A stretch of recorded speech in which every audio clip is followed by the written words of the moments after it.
Welcome back to a brand new episode of the Showseph. As always, I'm your hostess with the mostest, Joseph, and this week I'm going to be doing a bit of a fun interactive thing. We've gotten some questions about some of the items we have here in the studio. I'm going to do a quick breakdown, show you everything that I got over here on this set, show you some of our prized possessions here in the studio, and then talk about the importance of having things, having props, stuff like that. Let's get into it. This was the item that kind of prompted this conversation, this episode. So I've been asked actually a few times about the spinny wheel. Why do we have this spinny wheel? There's you can see there's items kind of poorly written on here. I don't think you can really make out much of what this says on here. The spinny wheel, we got this spinny wheel because we were doing a open mic, a spin the wheel challenge comedy open mic, where we would have comedians come up, spin the wheel, and then it would land on a challenge. They would have to do the challenge while they're doing their set. For example, if it's just something like singing or shoot rubber bands, we would shoot rubber bands at the comedian while they're performing. Or what else do we have in here? Echo, where the host would echo the comedian's material while they're speaking. This was a lot of fun. We only did it a couple times, so we didn't get a ton of usage out of this spinny wheel. The only other notable use of the spinny wheel was when we had Sam Talent in the studio. Shit. He's a comedian, Sam Talent. We had this spinny wheel. I did a little prank on him where I wrote blow a guy on every portion of the wheel, and then I told him it was our new segment where he has to spin the wheel. And he spun the wheel, and it was big. We all had laughs. It was a good little prank, good little joke. It was a good time. Now, like I said, we don't do that show anymore. I don't really have a purpose for the wheel in my life, so I just keep here on the desk as a little reward trophy thing. All right, what else we got? We have this. What do they call it? A clapper or a slate? Is that what they call it? I'm not in the biz. I'm not in the I'm not in the world, but I was given this as a gift. It's because I make films. It was a appropriate gift. I don't think this is like an official slate that is used in sets. I think this is just a prop slate.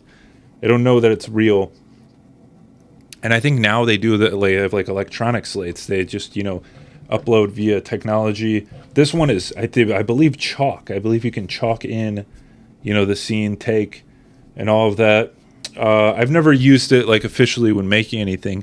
It's more of just a prop because everything we do is movie or film related. I think it's kind of it's fitting. It says Universal Studios across the top of it. I don't know if this is official Universal Studios merch, but it's just a cool thing. It's a fun little thing to have. It's kind of dirty. It's kind of messed up. It's been here for a while. This is a fun prop to keep in a video studio. What else? Okay, we got this.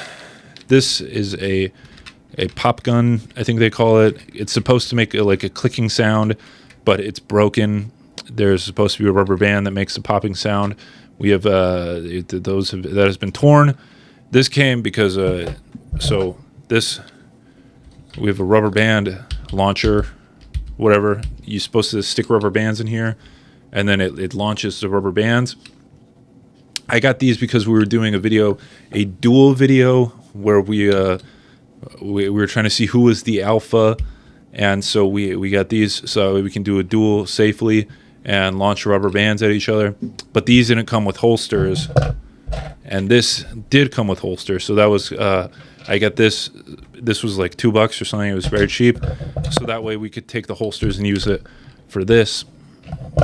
And this one, you can see it's significantly smaller. So these didn't really fit in the holsters completely, but it got the job done. It was a fun video. We got to do a duel. I've always wanted to do a duel. I think it's a kind of a lost art form that we don't really do anymore.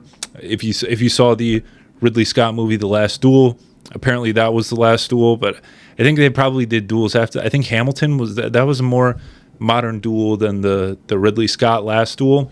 So maybe they're still, I don't know. Maybe they still do them in parts of the world. I don't know. In the West, in the Old West, the Wild West, they did them. This is a fun thing. This it's a little prop for a short film. We had a fight sequence where someone needed to get stabbed, and this obviously is a safer way to do that than using a real knife. This is a kind of a little spring loaded, and now we just kind of use them like for fun.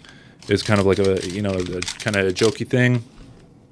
Turns out, stabbing someone, putting all your weight on a fake spring-loaded, sharp piece of plastic, it still hurts. People, it's not as you might not get stabbed in the chest, but you'll feel something for sure. So that's what this is. What else have we got? This mask was made. I don't think it was made for us, but it was given to us by our friend of the program, regular viewer of our program, Crowbar Jones. He makes masks. He makes them. You can go on his Instagram. You can see some of his creations. This is a rusted Dr. Doom mask. This is very cool. Like I said, I don't think he made this for us, but he came to one of our open mics and he gave this to us. He also made us this painting he didn't make it for us. He made it for my co-host, Matt Lemonsack.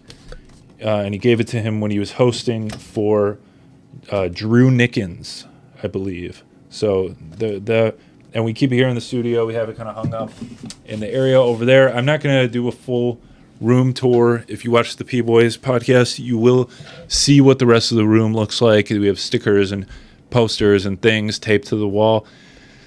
It's not really my style. I've never been like a sticker or poster guy, but I think it adds a little bit of flair to the room. It makes it a bit more interesting to look at rather than just the plain walls. At the last studio we had, that was a complaint a lot of people brought to me, was that it was too boring. The walls were too plain. So we try and spice it up, have some things on the walls. We have over here the Wall of Fame. This is drawings, stick figure drawings of some of the notable guests that have been on the podcast. And obviously we've had some more noticeable guests. More notable guests since then that we haven't updated with their drawings. But so this is still, kind of outdated. But again, who wants to go through doing all that? I'm not like a props guy. I'm not going to show the camera. It's a big mess. This is camera trickery. This may think this is a large, expansive studio space. This is a tiny room. We're in very small quarters here. And if I were to turn the camera slightly over here, you would see how disastrous it is, how many boxes and things we have, things hanging on the wall. A lot of stuff going on over here that I'm not going to go through because it would just be more work putting it away. This curtain backdrop, contrary to popular belief, this is not downtown Livonia. This is, I believe, Bangkok. This is the city, Bangkok. This is like probably the biggest question that I'm asked is, what is this background? Regularly asked that by people who are confused about why I have this backdrop. This is a talk show. This is a news show. It makes sense to have a cityscape backdrop, and this was the biggest one I could find on the internet. So this was the one that I got, and it is apparently Bangkok. What else we have? We have this table. Well, my former co-host many years ago, he got this for like $20 off of Etsy, I think, or something like that. When he thought he was going to move out of his parents' house, he got this table so he'd have some furniture, and then he never ended up moving to his parents' house. He brought it to the storage unit where we were shooting the podcast, and then he left. He just abruptly left one day, like he drove 2 hours out to go live somewhere else.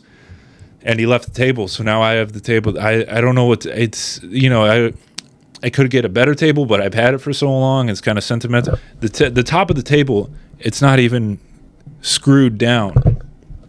I lost the screws that control the table, so the tabletop is kind of the chairs. These chairs, I don't know if you can see it. These are very loose chairs, very poorly made. I mean, it was a $20 Etsy purchase that he still, I guess, technically owns if you wanted to come and reclaim them. he was more than welcome to. I don't think he will because I haven't heard from him in a few years. Probably, I think I've contacted him, but yeah, I have this here. Let's see. This is a newer addition to the props we have here. This is an officially licensed FIFA 26 soccer ball. I got this for a little bit for a video we were making. I needed a soccer ball. I was on my way here. I didn't have a soccer ball at home, so I stopped at a CVS, and I said, "Can I do I have any soccer balls?" She said, "The only ones we have are these FIFA branded ones, and they're kind of expensive." And I was like, what is it, 10, 15 bucks, whatever. That's not bad. This was a $25 ball. This was an insane purchase. And after tax and tip and everything, it was probably closer to like 35. It was crazy. I had this ball. I saved the receipt so I could return it. But I keep forgetting it here at the studio, and the CVS is kind of out of my way. So I have to, remember to take the ball and then go out of my way to return it. I don't see that happening, so this ball might become a permanent fixture here at the studio. I don't know what we're going to do with it. You can't normally see our feet during videos, so we wouldn't be able to play soccer with it, but now we have a ball. We have people who've been asking, when are we going to get a ball? We have a ball now. So why am I breaking this down? One, because I was asked about some of the props, why we have some of these things. I get asked all the time about the backdrop. And I think it's important to have things with stories. I like having things with stories, storied items. I think it's very important. It builds your character and kind of the mythos and the ethos around, especially creative projects. This, I would have no other reason to have this, to purchase this, if not for the context of the video that we made it for. So, I see a lot of guys who have their Funko Pop collections or their big, massive collections. Nothing against people who have collections. I used to collect things when I was younger. I think it's completely fine, valid if you want to collect things. That's how you find value in things. Maybe you're a collector. You planning on flipping or selling or making big bucks off of them one day. That's all cool. But I think I'm at a point, and I think that I kind of value things that have a story or have a meaning or have some purpose behind them. That's like, I'm not, none of these things have value. I can't flip these and make any money off of them. I can't have this isn't like real art or whatever. These are just kind of knickknacks that we have as props to make our show look more interesting. And I think sometimes it's fine to have things like this that are just valueless but fun and interesting items that have stories behind them. I think that if you are looking to collect things like that, maybe, look into something like that has some sort of an external value that's not just a monetary value, but like a sentimental value. I have things at my house that I feel sentimental towards. I've held for a long time. I don't like to get rid of things that are of value to me. I don't like to replace things. I don't like to get new things. I like to hold on to things for a long time, or as long as I can, either if they break or I lose them. I like to keep on to things. So let me know, are you happy to see these things? Do you collect anything? Do you think that things have value and outside of sentimentality? I'd love to know all of that. Thanks for watching. This one is kind of a brief episode. 15 minutes. That's kind of long. This is kind of a different episode. I hope that you enjoyed this one. If you want to see more stuff like this, let me know, and I'll see you next time. Big peace.